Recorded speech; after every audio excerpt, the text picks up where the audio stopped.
আসসালামু আলাইকুম, পূর্ণতা বুলাকে স্বাগতম। আজকে আমি দেখাবো ছিটা পিঠা। ছিটা পিঠায় প্রথম এখানে চালের গুঁড়া দেব।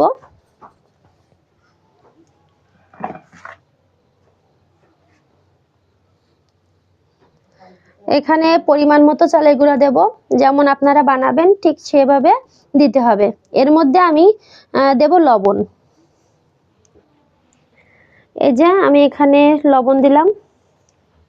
লবণটা দেওয়ার পর আমি একটু এইভাবে মেখে নেব, হাত দিয়ে মেখে নেব, লবণটা গুঁড়োর সাথে মিশে যাবে। এবার আমি এর মধ্যে কুসুম গরম পানি দেব।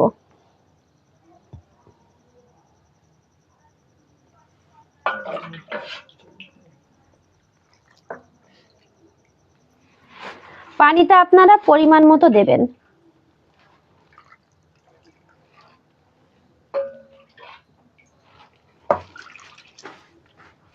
আমি হাত দিয়ে মেখে নেব।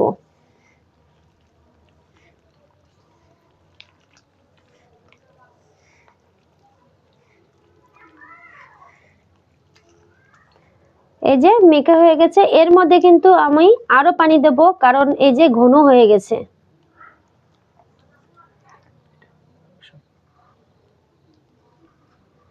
অনেক ঘন। এর মধ্যে আরো পানি দেব।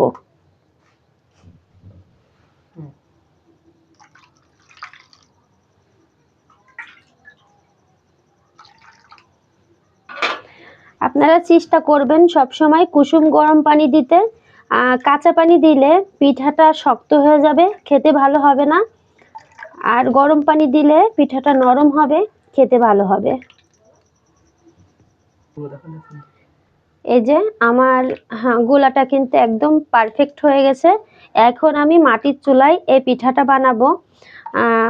মাটির চুলায় এই পিঠাগুলো বানালে ভালো হয়। লাস্ট পর্যায়ে আমি খানিকটা তেল দিয়ে দেব। এটা রান্নার তেল।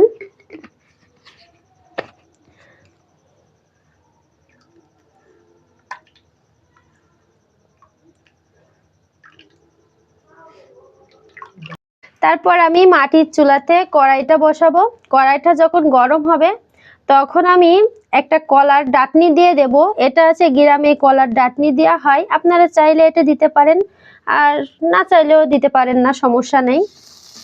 এই যে এভাবে করে কলার ডাটনিতে তেল মেখে কড়াইটি দিয়ে দেব। এভাবে করে ঘষে দিতে হবে। পিঠাটা দেওয়ার পর পিঠাটা উঠে আসবে ইজি ভাবে।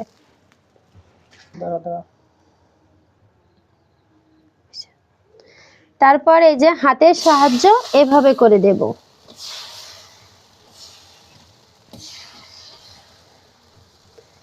আমরা কিন্তু শহরে দেখি মানুষ বোতলের মধ্যে করে দেয়, হাত দিয়ে দেয় না, কিন্তু হাত দিয়ে দিলে পিঠাটা বেশি ভালো হয়।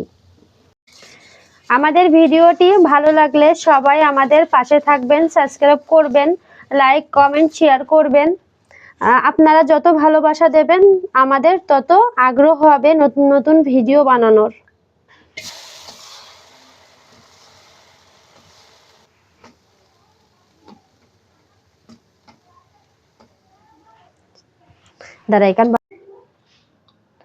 আর এই শীতের মৌসুমে এই অনেক রকম পিঠা, আর সাথে যদি হাঁসের মাংস মুরগির মাংস থাকে তাহলে কিন্তু জমে যায়।